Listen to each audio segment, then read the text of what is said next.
ચલો, મેળાનો પ્રશ્ન પૂછેલો છે. તરણેતરનો મેળો ક્યાં જોવા મળે છે? તો કે સુરેન્દ્રનગર જિલ્લાની અંદર.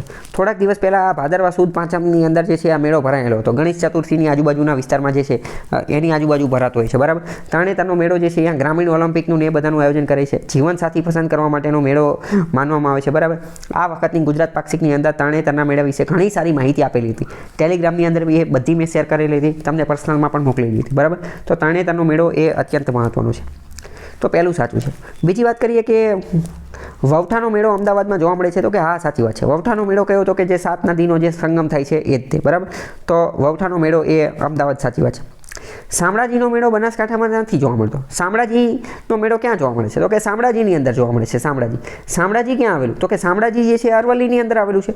અરવલ્લીની અંદર જોવા મળે છે, બરાબર. હમણાં થોડા સમય પહેલાં કિંજલ દવેનું એક ગીત આવેલું છે કે રણઝણિયું રે પેઈજણિયું વાગે, રણઝણિયું રે પેઈજણિયું વાગે.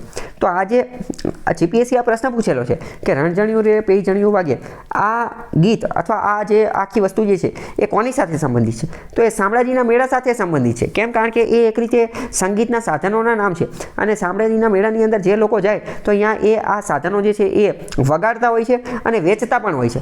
અત્યારે કરે છે કે નથી ખબર, એ મને ખબર નથી. અત્યારે એવું કરે છે કે નથી ખબર, એ નથી ખબર. પણ આ જ્યારથી આ મેળો ચાલુ થયેલો છે ને ત્યારની વાત છે, બરાબર. હવે અત્યારે વળી કોઈ ત્યાં જઈને કહે કે આવું તો જોવા નથી મળતું, તો અત્યારની નથી ખબર. પણ આવું આર્ટ એન્ડ કલ્ચરની પુસ્તકોની અંદર લખેલું છે.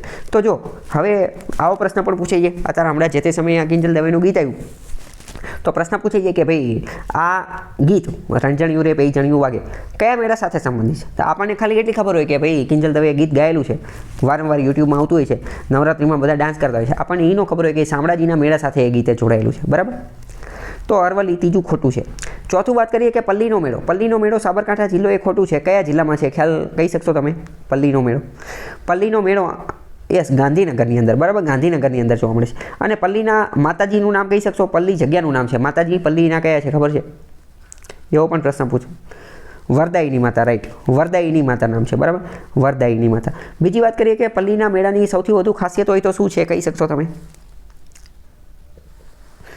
ઘીની નદી, બરાબર. ઘીની નદી વહી જાય છે. ચોખ્ખું ઘી જે છે, ચોખ્ખું ઘી એની નદીઓ વહી જતી હોય છે. ઘણા બધા લોકો વિરોધ પણ કરે છે કે લોકોને ખાવા નથી મળતું. ભાઈ તો પણ ટૂંકમાં આવું વસ્તુ જોવા મળે છે. બીજું સામાજિક સમરસતાનું પણ પ્રતીક છે. કેમ? કારણ કે વરદાયી માતાનો જે રથ અથવા એની માટે લાકડાનું જે બધી વસ્તુ બનાવવાનું હોય તો એ બધાની અંદર શું થાય છે? તો કે અલગ અલગ જાતિના લોકો ભેગા થઈ અને બનાવે છે, બરાબર.